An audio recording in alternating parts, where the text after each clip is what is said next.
તરગરા મુકામ ખાતે સમસ્ત બોટાદ જિલ્લાનો કોળી સમાજનો આ વિદ્યાર્થીઓનો સન્માન સમારોહ યોજાયો હતો, જેમાં અમારા સૌ કોળી સમાજના પૂર્વ ધારાસભ્યશ્રીઓ, તાલુકા પંચાયતના, જિલ્લા પંચાયતના સભ્યો, તાલુકા પંચાયતના પ્રમુખશ્રીઓ, સૌ કોળી સમાજના આગેવાનો ઉપસ્થિત રહી અને 1000 કરતાં વધારે વિદ્યાર્થીઓનું આજે સન્માન કરવામાં આવ્યું છે. સાથોસાથ જે શહીદ વીરો, જે બોટાદ જિલ્લાના જે શહીદ થયા છે કોળી સમાજના અને અન્ય સમાજના, એનું પણ સન્માન કરવામાં આવ્યું છે.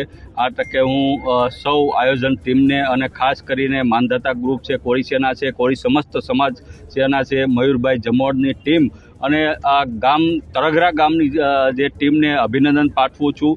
અને સાથોસાથ ધારાસભ્ય તરીકે બોટાદની અંદર એક પ્રથમ વખત એક નિયમ અમે ટૂંક જ સમયમાં રાખવા જઈ રહ્યા છીએ કે હવે બોટાદ જિલ્લાની અંદર કોળી સમાજની દીકરા દીકરીઓ જે સ્પર્ધાત્મક પરીક્ષાની તૈયારી કરે અને આઈએએસ બને, આઈપીએસ બને, એના માટે એક પણ સંકુલ બોટાદમાં નથી. એટલે આજે મેં મારો વિચાર રજૂ કર્યો છે અને નજીકના સમયની અંદર કોળી સમાજની દીકરીઓ દીકરાઓ જીપીએસસી, યુપીએસસી જે એને સ્પર્ધાત્મક પરીક્ષાની તૈયારી કરી શકે એવું શૈક્ષણિક ભવન કોળી સમાજનું નિર્માણ થવા જઈ રહ્યું છે. અને એના પ્રથમ દાતા આજે મારા સ્વર્ગસ્થ માતાશ્રી ગૌરીબેન અને નારાયણભાઈ, મારા પિતાશ્રીનું જે મને કીધું હતું એનું હું આજે જાહેરાત કરું છું. અને નજીકના સમયમાં મારા સમાજની દીકરા દીકરીઓ આઈએએસ બને, આઈપીએસ બને, કલેક્ટર બને, એના માટે નજીકના સમયમાં જ એક શૈક્ષણિક ભવન બોટાદમાં બનશે કોળી સમાજનું.